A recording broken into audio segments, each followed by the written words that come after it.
Hello everyone, I'm Kwang Gan, and I work with the Gold team in NASP at CU Boulder.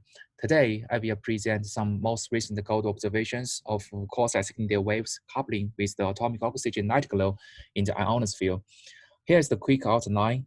I would like to start by a brief introduction of wave coupling in the atmosphere and an ionosphere system. And from there, I will switch to a quick introduction of gold mission and instrument. The crucial results are from a case study, so in which you will see the 16-day oscillations in the night glow during 2018-2019 SIW event. This schematic adapted from decadal survey overviews the wave coupling in the whole atmosphere and its impact on the ionosphere. In the lower atmosphere, very briefly, so we can see the small-scale gravity waves and the global scale tides and planetary waves. Tides are driven by the solar heating absorption of water vapor in the troposphere and ozone in the stratosphere, as well as the latent heat release associated with the convecting system in the tropical region. Planetary waves usually has a typical period of 2 to 20 days, and Zola wave number 1, 2, and 3. A large subgroup of planetary waves is so-called Rossby waves. Theoretically, Rossby wave is a resonant wave, so that means any sources with resonant frequency can trigger Rossby waves in the lower atmosphere. And some typical Rossby wave includes Quasi-2-day, 6-day, and 16-day waves. After wave generation, it propagates vertically in altitude, and usually gravity wave and tides can propagate across mesopoles and drive the variabilities in the thermosphere and ionosphere directly. The rest of waves are mostly dissipate and breaking in the mesopoles region and drive what is so-called turbulent mixing, so which can transport constituents between the middle and upper hemisphere. And the turbulence mixing is typically parameterized by the eddy diffusion in a general circulation model. So in this piece of works, we will focus on the variabilities in the ionosphere associated with planetary waves from below. So now we come to the gold mission. Gold mission flies a far ultraviolet spectrograph built at LASP. From the picture on the left, so you can see the gold instrument on board SES-14 communication satellites. The instrument has been deployed to a geostationary orbit at 47.5 degree west longitude, which is right over the mouth of the Amazon River. And in the picture, you can also see that the instrument has two identical channels, which enables flexibility that one channel can do the normal scaling while the other channel can do some sorts of campaign observations. And now we come to the animation on the right, so which is called the image cube simulation made by Dr. Stan Solomon using his global airglow model. And from this animation, so you will get an idea of how gold instruments should take spectral measurements from the space. And first of all, we see the entrance slit scan the northern hemisphere from the west to the east. And in day side, we see where the spectrum comes out. But right across the terminator, everything goes away except 1356. After northern scan, the slit scan back over the southern hemisphere from the east to the west.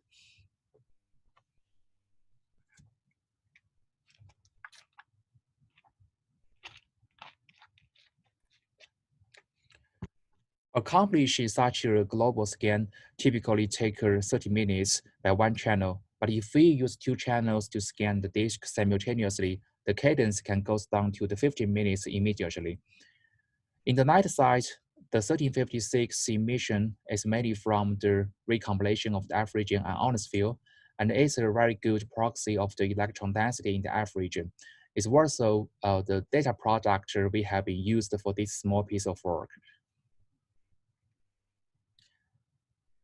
As mentioned previously, that the goal of this work is to look for the periodicity in the ionosphere associated with planetary waves from below.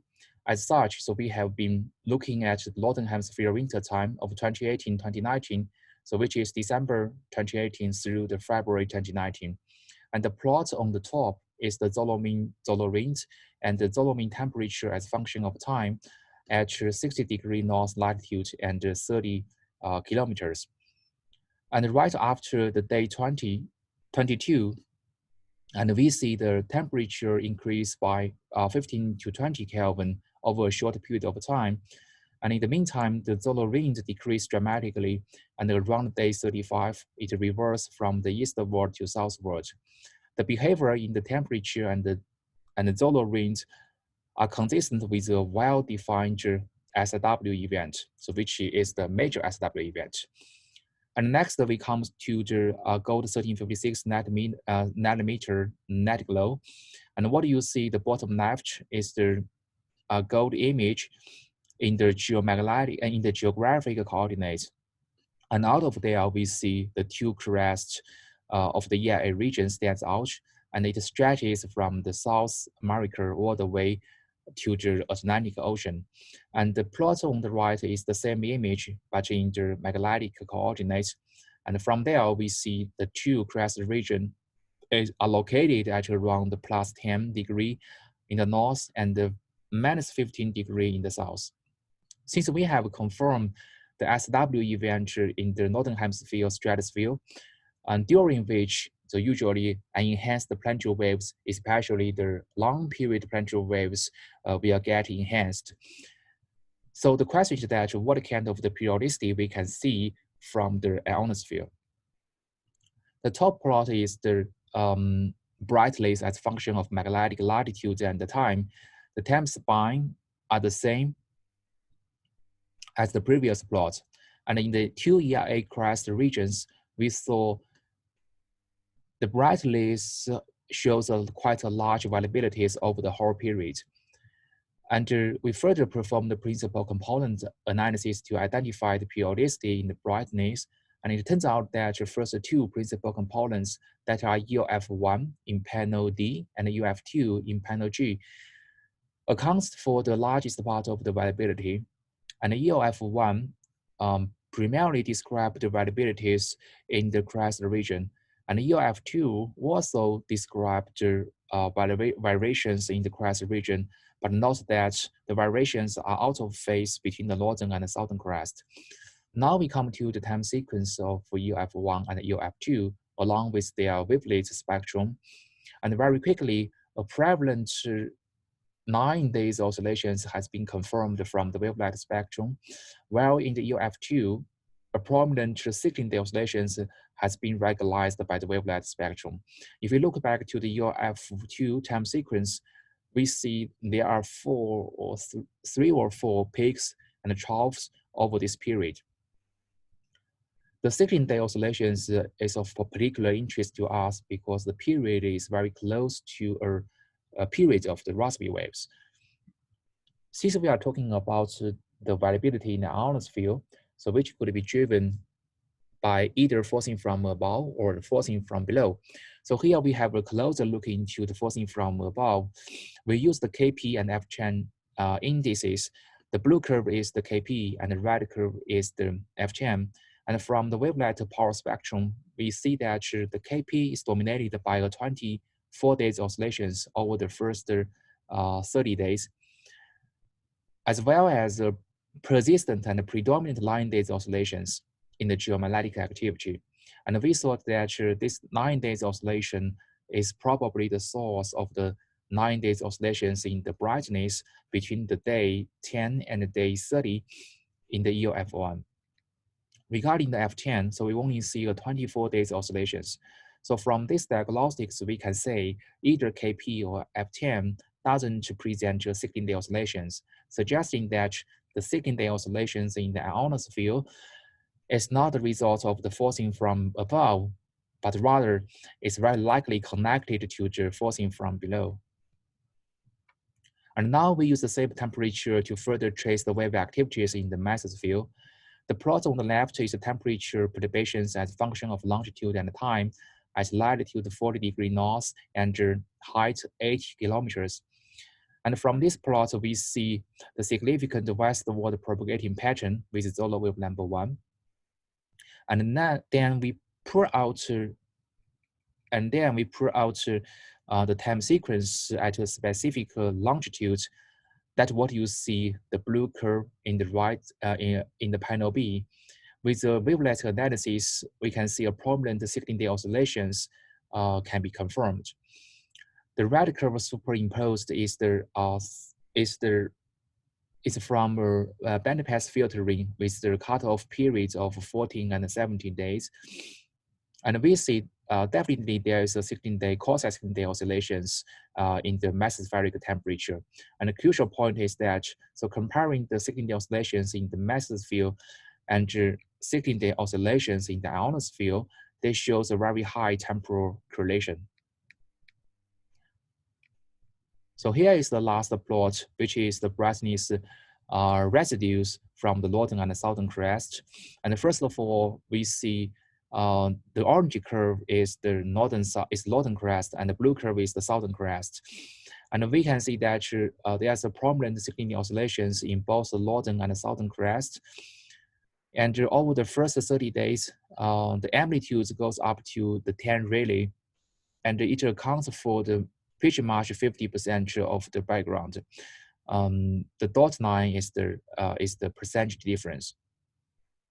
And the crucial feature is that the oscillations between the northern and the southern crests are in antiphase, which we believe that indicates the crucial coupling mechanisms.